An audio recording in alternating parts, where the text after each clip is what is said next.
Hi, my name is Ashley Watt, and I'm going to talk about the human resource frame for our Module 7 assignment. When we look at the Bowman and Deal example of the human resources frame of leadership, it really sets the organization is a family. And so from that, the organization is there to meet human needs, not the other way around. But they do need each other.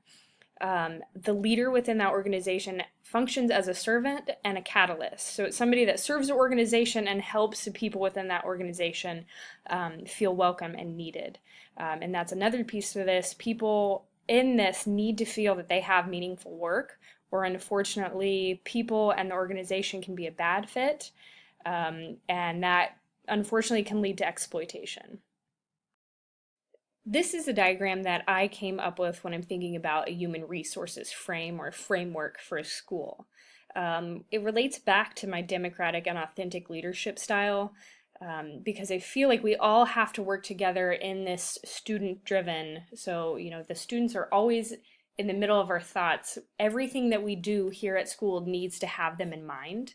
And from that authentic part of the leadership, I think that a principal or a leader is in charge of getting all of these pieces to work together and have a similar mission so that we can get students what they need to reach all of their potentials.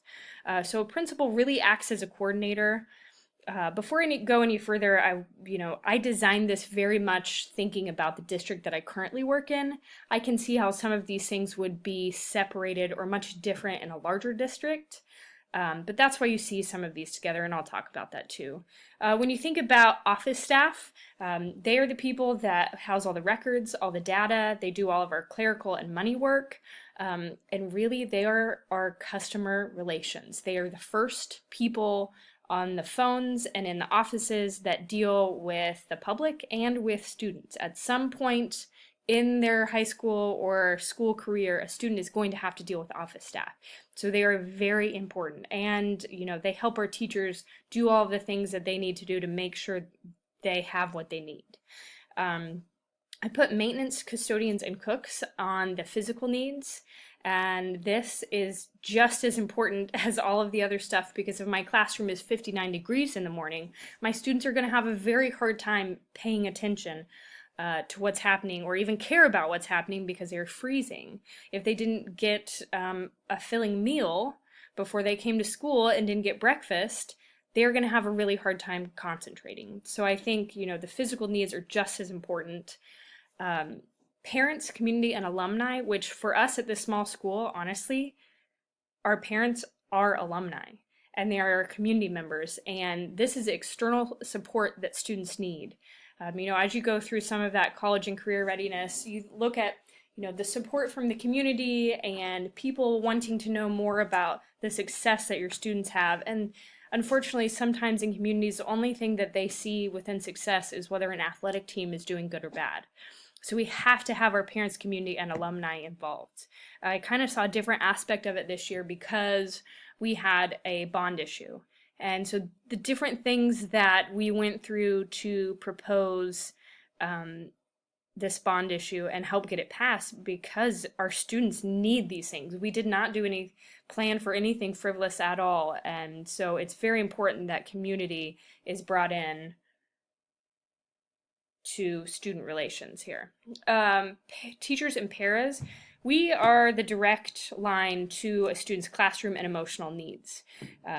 So as teachers, we obviously provide them with the content. We're experts in our area, and those paras, they have built relationships with some of these students and help with some of the lower level individuals reach what they need to. So I think we kind of fall into the same framework here. I think it's kind of dangerous. Sometimes we will send out emails that say classified and licensed staff. It's so important to make sure that every piece of this wheel feels like they have meaningful work and they're respected. And so I have been, and I know of places that very much teachers are so important and above all, but you can't disrespect these other people in that thought as well. Because if my classroom is 60 degrees, I'm going to want to talk to my maintenance people and get them to work with us, you have to, create this mission with student centered and students at, the core of everything that you do. So this is kind of the framework I would come up with. There's a lot of other little lines I could draw in between principles and all of this stuff, but this is just kind of the basic start of it.